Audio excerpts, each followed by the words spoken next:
Jadi memang sebagaimana yang telah pernah saya sampaikan di masa lampau bahwa Isra dan Mi'raj itu menurut para ulama adalah salah satu cara Allah Subhanahu wa taala untuk memberikan penghiburan kepada baginda Nabi Muhammad sallallahu alaihi wasallam.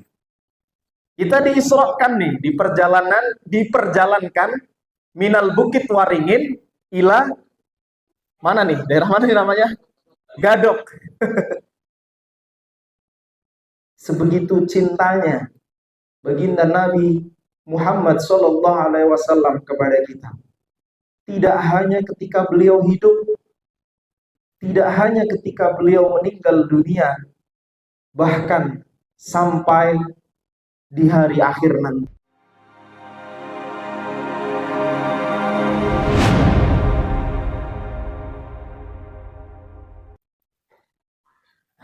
Bismillahirrahmanirrahim. Assalamualaikum warahmatullahi wabarakatuh. Alhamdulillah. Alhamdulillahi rabbil alamin. Nahmaduhu wa nasta'inuhu wa nastaghfiruh. Wa na'udzu billahi min shururi anfusina wa min sayyiati a'malina. May yahdihillahu fala mudhillalah wa may yudlil fala hadiyalah. Asyhadu an la ilaha illallah wa asyhadu anna Muhammadan abduhu wa rasuluh la nabiyya ba'dah. Qala Allah ta'ala fi kitabihil karim. A'udzu billahi minasy syaithanir rajim. Bismillahirrahmanirrahim. Subhanalladzi asra bi'abdihi lailan minal masjidil haram ilal masjidil aqsa alladzi barakna haulahu linuriyahu min ayatina innahu huwas sami'ul basir. Shadaqallahul adzim. Amma ba'du, hadirin jamaah yang saya hormati dan dirahmati oleh Allah Subhanahu wa taala. Mungkin tidak perlu saya sebut satu-satu lagi lah ya. Alhamdulillah, puji syukur kehadirat Allah Subhanahu wa taala karena di malam yang luar biasa ini kita bisa berkumpul di tempat ini, kita bisa bermuajahah, kita bisa melaksanakan sholat maghrib secara berjamaah, dan kita yang paling penting adalah masih bisa diberikan nafas oleh Allah Subhanahu wa taala. Maka tidak ada kata seindah pujian kepada Allah Subhanahu wa taala, Allah yang Maha Rahman, Allah yang Maha Penyayang, Allah yang Maha Pengasih yang tidak pernah pilih kasih, Allah yang Maha Penyayang yang sayangnya tiada berbilang.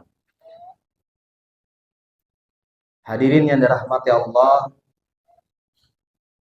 tentunya syukur menjadi sesuatu yang amat penting bagi kita sebagai hamba, karena nyatanya dalam kehidupan kita ini kita tidak pernah memberikan apapun kepada Allah, tapi kita yang selalu diberi oleh Allah. Kita yang diberi nafas oleh Allah Subhanahu wa taala, kita diberi kehidupan, kita diberi kenikmatan, makan, minum, istri, dan yang paling utama adalah kenikmatan iman wal Islam yang tidak hanya patut kita syukuri di dunia, tapi juga kelak sampai di akhir. Kenapa? Karena nyatanya keberadaan kita bagi Allah itu tidak penting. Ada tidaknya kita itu bagi Allah tidak mempengaruhi apapun. Allah tetap Tuhan yang Maha Esa, yang berkuasa atas segala sesuatunya, baik kita ada maupun tidak ada, baik kita beriman maupun tidak beriman. Bapak Ibu sekalian, kadang-kadang kita itu memberi sesuatu kepada orang lain itu karena ada maunya. Bener nggak? Jangankan orang lain, kadang kita memberi sesuatu kepada anak kita saja itu karena ada alasannya. Mungkin ada yang berpikir nanti anak saya bisa membantu saya kalau saya sudah tua. Atau tidak usah seperti itu. Kita memberi kepada anak kita setidaknya ada alasan. Alasan karena dia adalah anak saya. Kalau bukan anak saya mah bodo amat gitu. Tapi Allah Subhanahu wa taala memberikan kita nikmat yang begitu banyak. Allah nggak punya alasan apa-apa, Pak. Nggak punya alasan. Allah nggak butuh timbal balik sama sekali. Itu karena saking Allah sayangnya Allah kepada kita semua. Sifat rahmannya Allah Subhanahu wa taala. Yang tidak hanya dinikmati oleh kita yang beriman, bahkan kepada mereka-mereka yang tidak beriman sekalipun. Mari ganti, apa-apa. Cek. Bahkan kepada mereka yang tidak beriman sekalipun, Allah Subhanahu wa taala berikan kenikmatan-kenikmatan tersebut.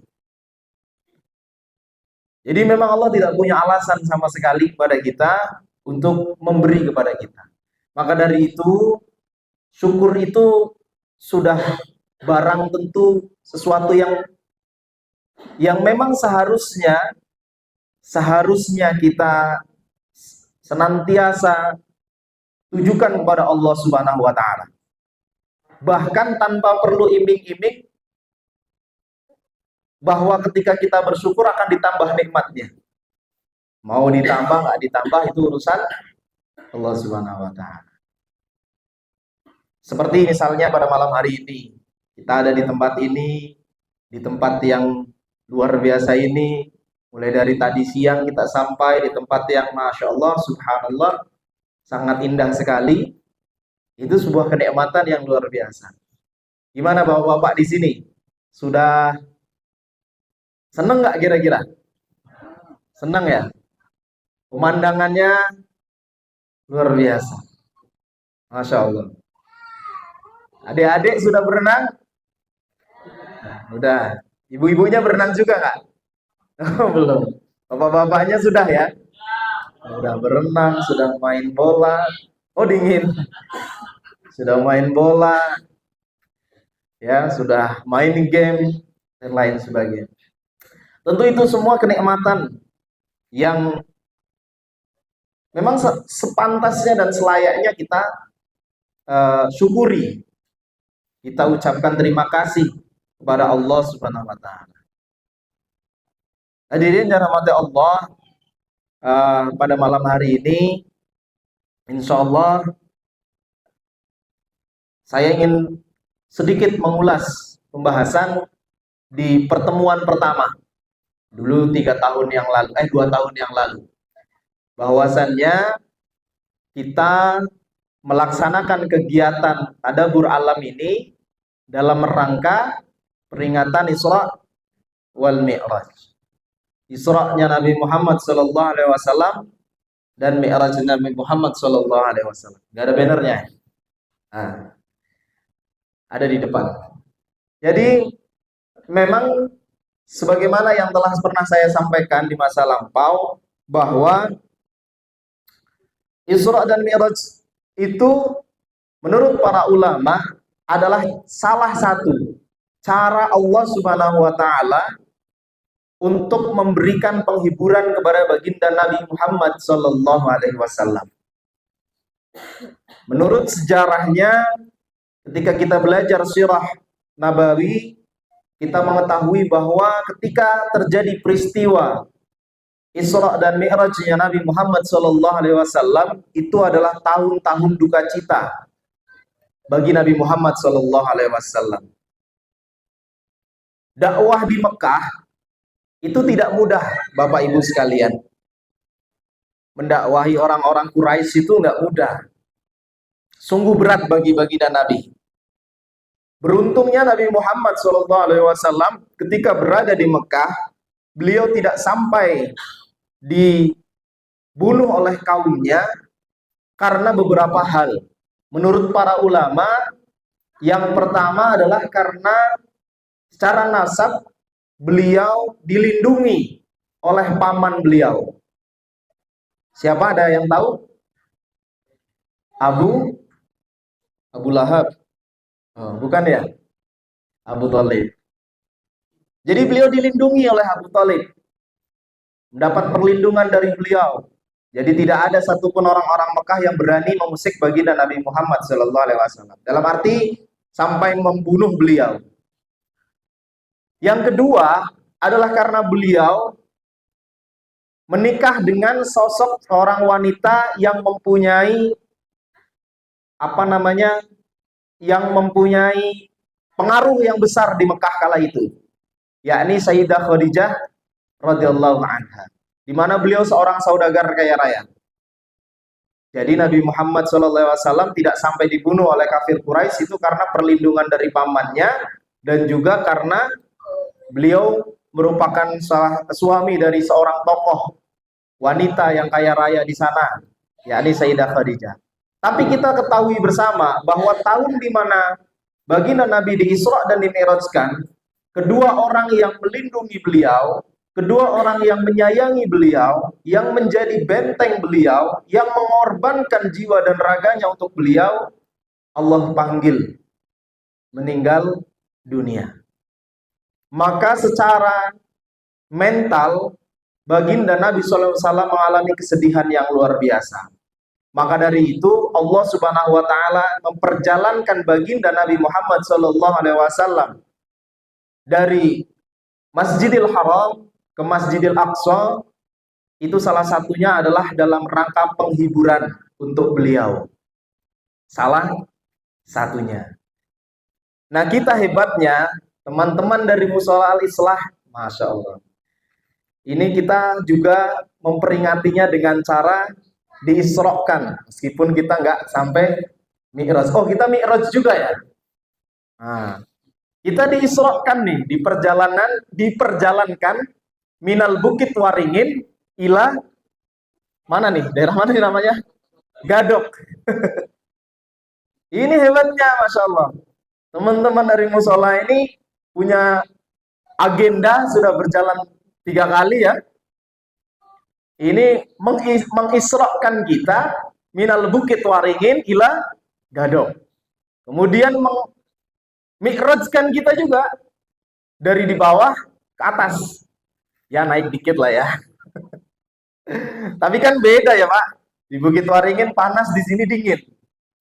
Ternyata karena pakai AC. Karena pakai AC. Ini saya dari tadi kedinginan nih. Di luar aja sudah dingin, ternyata AC-nya dinyalain. Jadi kita melaksanakan rihlah ini, saya curiga, jangan-jangan Pak Sadeli sebagai ketua panitia, Pak Rahmat sebagai sebagai ketua sebagai seksi kesana sini lah ya. Jangan-jangan ini karena beliau-beliau ini tahu kalau kita ini lagi banyak masalah. Jangan-jangan ini karena tahu kalau di rumah tuh sumpek.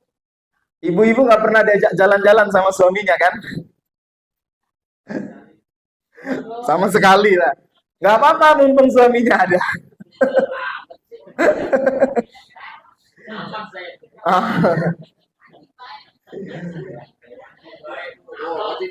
Nah, kalau gitu kan ketawa nggak ngantuk ya. Biasa kalau awal-awal tuh agak serius omongannya, nanti makin kesini tuh obrolannya makin, ceramahnya makin bukan ngawur, ketawa ya. Jadi main santai aja. Jadi memang hadirin ibu-ibu sekalian, ini sebuah hal yang luar biasa yang insya Allah akan memberikan manfaat hikmah juga yang luar biasa. Sebagaimana Isra dan Mi'rajnya Nabi Muhammad SAW. Beliau pulang dengan perintah sholat yang kita laksanakan. Karena ibadah tidak ada yang jauh lebih baik daripada sholat dan lain sebagainya. Dan kita juga berharap ketika kita pulang dari rihlah ini, di mana kita diisrokan dan dimi'rajkan oleh Pak Sadli dan panitia, ya, minal Bukit Waringin, ilang Gadok ini ya. Jadi kita berharap mudah-mudahan kita pulang dari sini, kita juga mendapatkan banyak hikmah, kebaikan-kebaikan untuk hidup kita secara pribadi dan masyarakat secara sosial, secara umum. Tapi hadirin, ada satu hal tentang Isra dan Mi'raj yang ingin saya sampaikan. Dan di sini, ini serius. Nungguin ya. Jadi, ketika Isra dan Mi'raj, ketika baginda Nabi Muhammad SAW berjumpa dengan Allah Subhanahu wa taala, baginda Nabi Muhammad SAW mengucapkan salam kepada Allah Subhanahu wa taala. Ada yang tahu salamnya? At-tahiyatul mubarakatus. Jadi bacaan kita di tahiyat awal maupun di tahiyat akhir, bacaan tahiyat kita itu para ulama mengatakan itu adalah bacaan sholawat yang penghormatan yang disampaikan baginda Nabi Muhammad SAW kepada Allah Subhanahu wa taala ketika melaksanakan Mi'raj dan bertemu dengan Allah Subhanahu wa taala. Bacaannya ada yang hafal? Ini nggak ada yang hafal. Bagaimana? Ada yang hafal nggak? Saya nanyanya ada apa enggak, Pak? saya khawatir jangan-jangan pada nggak hafal lagi. Kita baca di setiap sholat kita, tahiyat awal maupun tahiyat akhir. At-tahiyatul mubarakatus sholawatulillah. Jadi Allah ketika bertemu baginda Nabi Muhammad SAW memberikan salam penghormatan kepada baginda Nabi Muhammad SAW. Mohon maaf, maksudnya Nabi Muhammad SAW memberikan penghormatan kepada Allah Subhanahu wa taala dan menyampaikan at-tahiyatul mubarakatus sholawatulillah. Yang artinya adalah semoga penghormatan, keberkahan dan sholawat hanya bagi Allah Subhanahu wa taala. Dan kemudian oleh Allah Subhanahu wa taala dijawab, Assalamu alayka ayyuhan nabiyyu wa rahmatullahi wa barakatuh. Sampai situ, Pak. Jadi kemudian dijawab bahwa Assalamu alayka, semoga salam sejahtera selalu tercurah kepada engkau, wahai Nabi. Demikian juga Assalamu alayka ayyuhan nabi wa rahmatullahi wa barakatuh. Demikian juga dengan rahmat dan keberkahan Allah Subhanahu wa taala. Sebetulnya kalimat ini sebetulnya selesai, Pak. Menurut para ulama itu seharusnya selesai sampai di sini. Jadi ketika Nabi memberikan salam penghormatan kepada Allah, kemudian Allah membalasnya, maka selesai. Tapi, nah di sini titik pentingnya di mana kita harus berterima kasih kepada baginda Nabi besar Muhammad Sallallahu Alaihi Wasallam. Karena sebenarnya keselamatan, keberkahan dan rahmat yang Allah curahkan itu hanya kepada baginda Nabi. Tapi baginda Nabi Muhammad SAW tidak egois, Pak. Beliau memikirkan kita. Maka dijawab lagi oleh baginda Nabi Muhammad SAW, Assalamu alayna wa ala ibadillahis sholihin. Keselamatan tersebut juga diberikan kepada siapa? Assalamu alaina, kepada wa ala ibadillahi sholihin, kepada kami dan kepada hamba-hamba yang soleh. Jadi baginda Nabi Muhammad SAW itu sebegitunya mikirin kita, Pak. Sebegitu pedulinya baginda Nabi Muhammad SAW, bahkan ketika Allah Subhanahu wa taala memberikan salam penghormatan, memberikan rahmat dan keberkahan, baginda Nabi tidak hanya memikirkan dirinya sendiri, tapi masih memikirkan kita semua. Siapa kita? Hamba-hamba ibadillahis sholihin. Bapak Ibu sekalian, ini saya mau tanya nih. Kira-kira nih, kalau saya tanya, siapa yang paling Bapak Ibu sekalian cintai di dunia ini? Bapak-bapak mungkin akan menjawab istrinya. Ibu-ibu mungkin akan menjawab anaknya. Itu membuktikan bahwa istri lebih sayang anak daripada suami. Tapi suami lebih sayang istri daripada anak. Buktinya, kalau bapak-bapak pulang kerja, anaknya main sama tetangga, nggak apa-apa. Tapi kalau istrinya lagi main sama tetangganya, marah. Mungkin kita berpikir bahwa, dan kebanyakan dari kita, mungkin kita ketika ditanya siapa yang kamu sayangi, saya menyayangi pasangan saya, istri, anak, atau mungkin orang tua. Tapi Bapak Ibu sekalian, pernahkah kita menyayangi orang yang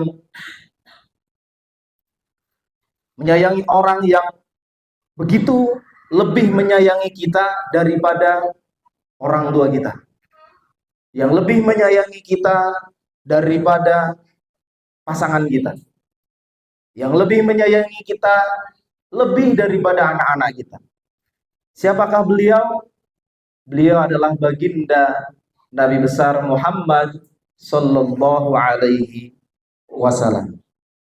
Karena kita sebagai umat beliau adalah orang-orang yang paling dicintai oleh baginda Nabi, yang paling disayangi oleh baginda Nabi. Tidak hanya semasa hidupnya, ketika kematian beliau, bahkan sampai nanti ketika kita berada di akhirat kelak. Bapak-bapak sekalian atau bapak ibu sekalian, ketika baginda Nabi Muhammad SAW, beliau mencintai kita sebegitunya. Beliau selalu berusaha supaya orang-orang di sekitarnya menerima Islam, selamat hidupnya, tidak hanya di dunia sampai dengan di akhirat. Suatu ketika baginda Nabi Muhammad Sallallahu Alaihi Wasallam pernah beliau melihat ada seorang Yahudi yang meninggal dunia. Beliau melihat ada seorang Yahudi meninggal dunia dan beliau menangis. Sahabat bertanya, kenapa ya Rasulullah? Yang meninggalkan orang Yahudi, bukan orang Muslim. Apa kata baginda Nabi? Karena saya bersedih, saya menangis karena saya tidak sempat memberikan hidayah kepada beliau, tidak menyampaikan risalah kepada beliau. Orang Yahudi tersebut meninggal masih dalam keadaan kafir. Suatu ketika Syekh Mutawalli As-Sa'lawi, seorang mufti Mesir, pernah bertanya kepada beberapa sekelompok orang di negaranya. Karena waktu itu Mesir masih dalam kondisi yang luar biasa. Ada orang-orang ekstrim yang mereka melakukan pengeboman, pembunuhan, dan lain sebagainya kepada orang-orang non-muslim.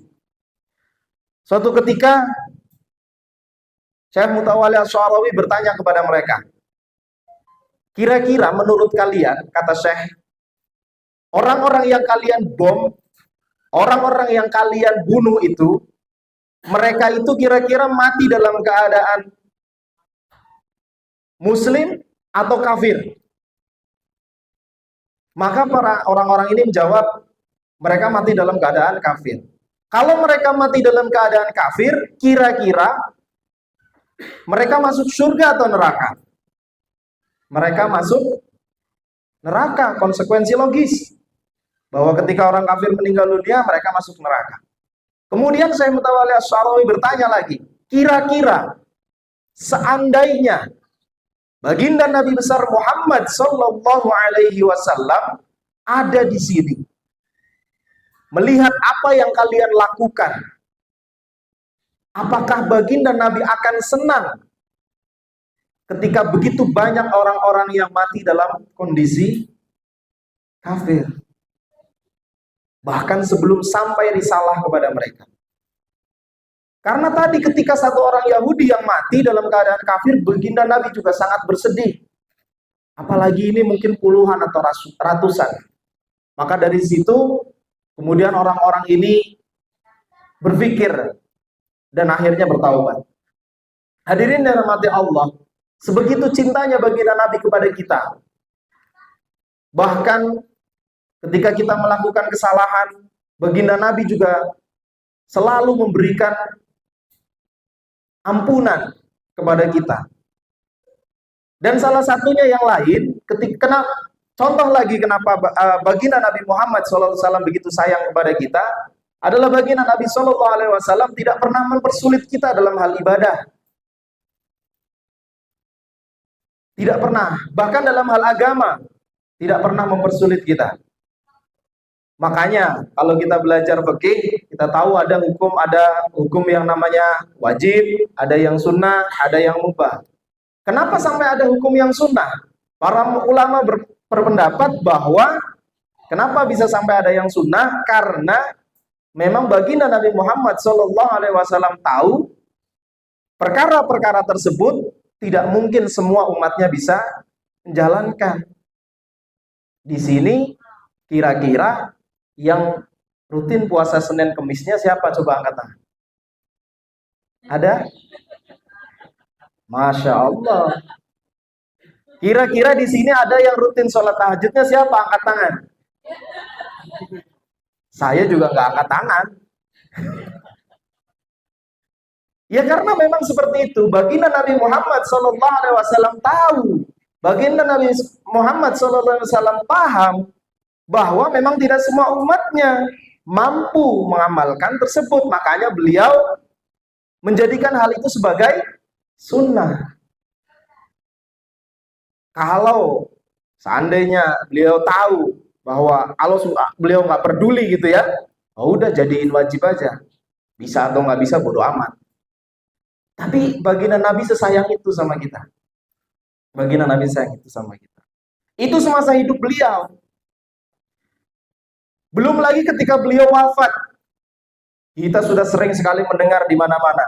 Ketika baginda Nabi Muhammad SAW wafat, siapa yang disebut? Kita, Pak. Kita, Bu, yang disebut. Ummati, ummati, ummati. Ini mohon maaf nih.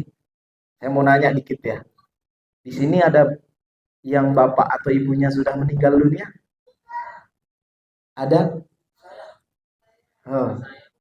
Kira-kira, mohon maaf nih ya, waktu bapak ibunya meninggal, siapa yang disebut? Rasulullah itu mengatakan bahwa man akhiru kalami la ilaha illallah dakhalal jannah. Siapa yang akhir kalamnya la ilaha illallah masuk surga. Tapi baginda Nabi ketika menjelang wafatnya, beliau tidak sibuk memikirkan kalimat la ilaha illallah. Beliau sibuk memikirkan kita sebagai umatnya. Begitu cintanya baginda Nabi Muhammad SAW kepada kita. Bahkan kadang mungkin orang tua kita juga apa itu? Mohon maaf nih, ke distract. Bahkan mungkin orang tua kita nggak sampai sebegitunya, ya, menyayangi kita sampai ketika di akhir hayatnya berpikir tentang bagaimana anak saya, bagaimana ini, mungkin nggak sebegitu. Tapi baginda Nabi besar Muhammad Sallallahu Alaihi Wasallam sebegitu sayangnya kepada kita. Bahkan Bapak Ibu sekalian, ini jauh lebih penting adalah ketika baginda Nabi, ketika nanti di hari akhir, ketika nanti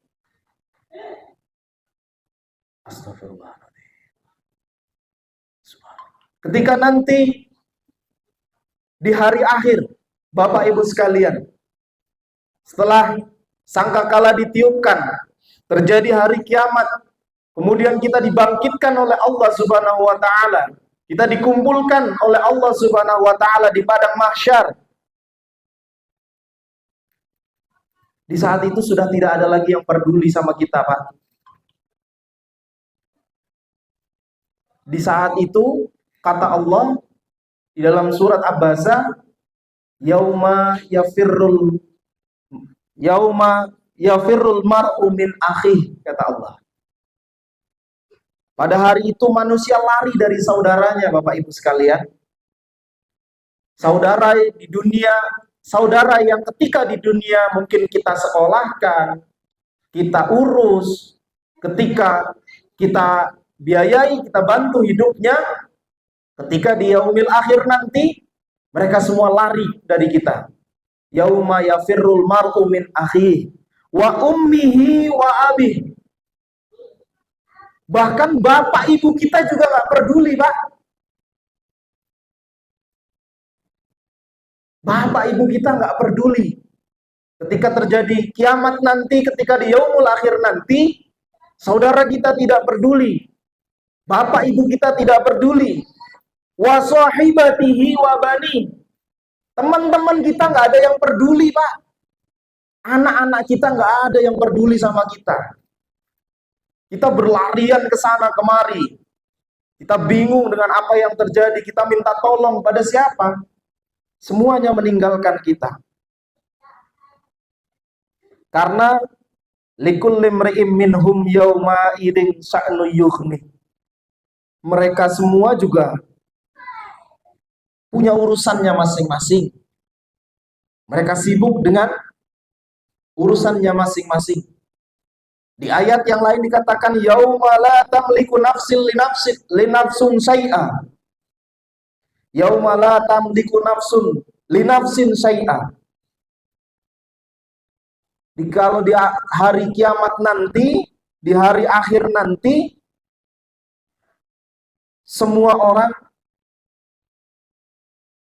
tidak ada yang peduli kepada kita. Mereka sibuk dengan urusannya masing-masing.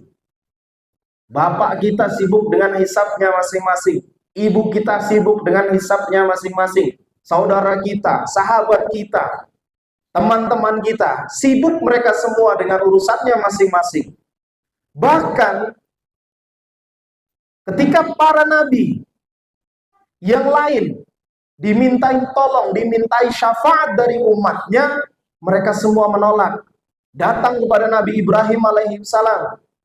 Ya Nabi Ibrahim, tolong syafaati kami, bantu kami, tolong kami. Kata Nabi Ibrahim, tidak. Saya nggak bisa ngasih syafaat. Kenapa? Kata para ulama, karena di dunia saya pernah berbohong satu kali. Nabi Ibrahim bohong satu kali, Pak. Ketika mengatakan istrinya itu sebagai saudara perempuannya. Datang kepada Nabi Musa, minta syafaat perlindungan kepada Nabi Musa alaihissalam. Kata Nabi Musa, nggak bisa. Saya pernah bunuh orang. Jadi ketika Nabi Musa, suatu ketika beliau pernah menampar satu orang dan meninggal dunia. Ketika nabi-nabi yang lain tidak bisa memberikan syafaat, tidak bisa memberikan pertolongan kepada kita, jangankan bapak kita, ibu kita, saudara kita, anak-anak kita, tidak ada yang bisa memberi pertolongan karena mereka semua sibuk dengan urusannya masing-masing. Ada satu orang yang sangat mencintai kita dan beliau rela berlari ke sana kemari membantu kita. Siapa beliau? Baginda Nabi Muhammad Sallallahu Alaihi Wasallam. Beliau mencari umatnya, mana umatku? Kita yang melakukan banyak dosa, beliau berikan syafaat. Ketika kita kepanasan di padang mahsyar, beliau berikan kita air minum dari telaga Kausarnya. Sebegitu cintanya baginda Nabi Muhammad Sallallahu Alaihi Wasallam kepada kita. Tidak hanya ketika beliau hidup, tidak hanya ketika beliau meninggal dunia, bahkan sampai di hari akhir nanti, beliau masih peduli kepada kita. Beliau akan memastikan bahwa umatnya masuk surga sebelum beliau mau masuk surganya Allah Subhanahu wa Ta'ala. Hadirin yang dirahmati Allah Subhanahu wa Ta'ala. Maka dari itu, mari kita tidak ada alasan untuk tidak mencintai baginda Nabi Muhammad Sallallahu Alaihi Wasallam. Seseorang yang mencintai kita begitu dahsyatnya. Seseorang yang mencintai kita jauh dari orang tua kita bahkan. Seseorang yang mencintai kita jauh daripada saudara bahkan anak-anak kita. Mari, sudah sepantasnya dan sudah selayaknya kita pun mencintai baginda Nabi besar Muhammad Sallallahu Alaihi Wasallam. Kata baginda Nabi Muhammad, man ahya sunati faqad ahabani. Barang siapa yang menghidupkan sunahku, kata baginda Nabi, artinya dia mencintaiku. Wa man ahabani kana ma'i fi jannah. Dan barang siapa yang mencintaiku, maka dia akan bersamaku di surga.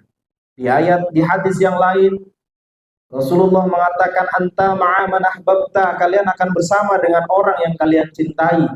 Siapa lagi yang lebih layak kita cintai selain dari baginda Nabi besar Muhammad Sallallahu Alaihi Wasallam? Dengan cara apa kita mencintai beliau? Dengan cara menghidupkan sunnahnya, mengikuti ajarannya, melaksanakan apa yang diperintahkannya, meninggalkan apa yang menjadi larangan baginda Nabi Muhammad Sallallahu Alaihi Wasallam. Kita menuntut ilmu, belajar seminggu sekali di masjid, ada taklim, hadir Bapak Ibu sekalian. Ibu-ibu mungkin ada taklim mingguan, taklim bulanan, hadir supaya kita tahu mana yang diperintahkan oleh baginda Nabi, mana yang dijadikan sebagai kewajiban, mana yang dianjurkan, dan mana yang dilarang oleh baginda Nabi besar Muhammad Sallallahu Alaihi Wasallam. Jadi nanti tidak ada lagi orang nanya-nanya, Pak, gimana hukumnya makan biawak? Ya kalau benar-benar nanya hukum mah nggak masalah. Ini kadang-kadang cuman karena dia pengen makan daging biawak, Pak, nyari pembenaran. Padahal kata Nabi, al-halalu bayyinun wa harramu bayyinun. Halal yang halal udah jelas, yang haram jelas. Wa bainahuma mutasyabihatun. Di antaranya itu ada yang subhat, yang samar-samar. Udah tinggalin yang subhat-subhat. Kalau kalian masih nanya apa hukumnya makan biawak gara-gara karena kalian cuma sekedar pengen, ya sudahlah. Emangnya sudah nggak ada lagi daging sapi? Emangnya udah nggak sanggup beli ayam atau beli ikan? Tapi kalau darurat gimana? Kalau darurat, jangankan biawak, Pak. Celeng, daging babi aja halal. Kalau darurat, cari lagi alasan-alasan yang lain. Atau misalkan masih ada orang yang bilang bahwa nggak apa-apa minum khamr sedikit buat jamu katanya.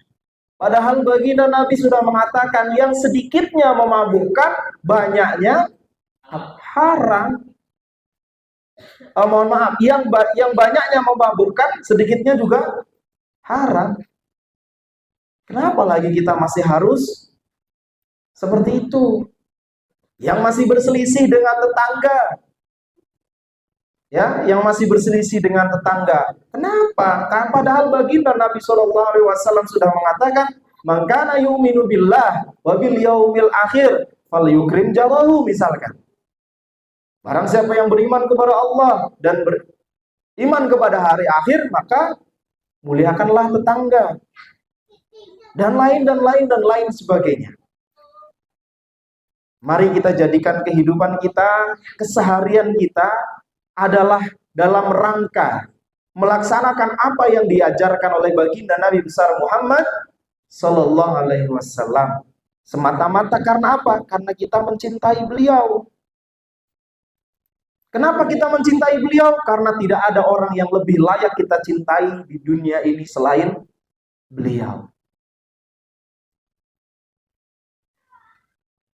Dan yang terakhir, mudah-mudahan ketika kita hidup di dunia ini untuk menghidupkan ajaran baginda Nabi besar Muhammad Sallallahu Alaihi Wasallam, melaksanakan apa yang beliau perintahkan, menjauhi apa yang beliau larang, dan kemudian kita hidup dengan cara yang seperti itu, mudah-mudahan mati kita juga dalam keadaan seperti itu. Kita mati dalam status sebagai umat dari baginda Nabi besar Muhammad Sallallahu Alaihi Wasallam. Dan kelak kita dibangkitkan juga sebagai umat baginda Nabi besar Muhammad Sallallahu Alaihi Wasallam yang akan mendapatkan syafaat dari beliau. Dan yang terakhir, kita kelak akan bersama dengan baginda Nabi besar Muhammad Sallallahu Alaihi Wasallam di surganya Allah Subhanahu wa Ta'ala. Hadirin yang dirahmati Allah, niatnya tadi saya agak mau bercanda, tapi kayaknya materinya nggak bisa dibercandain, Pak. Jadi demikian yang bisa saya sampaikan. Kurang lebihnya saya mohon maaf yang sebesar-besarnya.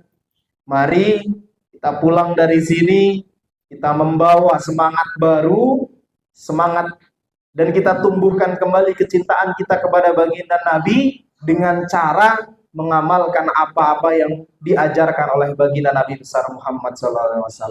Sunnah itu nggak cuma pakai gamis, sunnah itu nggak cuma pakai sorban, nggak cuma memanjangkan jenggot, ya itu sunnah. Itu sunnah, kita nggak ngomong nggak sunnah, tapi sunnah itu berbuat baik kepada tetangga, berbuat baik kepada kedua orang tua, berbuat baik kepada pasangan. Karena Rasulullah juga mengatakan, khairukum khairukum li ahli wa ana khairu li ahli, khairukum li nisa'i wa ana khairu li nisa'i. Sebaik-baik kalian adalah yang paling baik kepada keluarganya. Sebaik-baik kalian adalah yang paling baik kepada istrinya. Karena saya juga paling baik kepada keluarga saya. Saya juga paling baik kepada istri-istri saya. Sunnah itu juga memberikan pengajaran yang baik kepada anak-anak kita. Dan banyak sekali. Maka dari itu, mari kita hidupkan semangat untuk menjalankan apa yang menjadi sunnah ajaran baginda Nabi Muhammad SAW dalam setiap kehidupan sehari-hari kita. Sekali lagi terima kasih, kurang lebihnya mohon maaf, mudah-mudahan ada manfaatnya.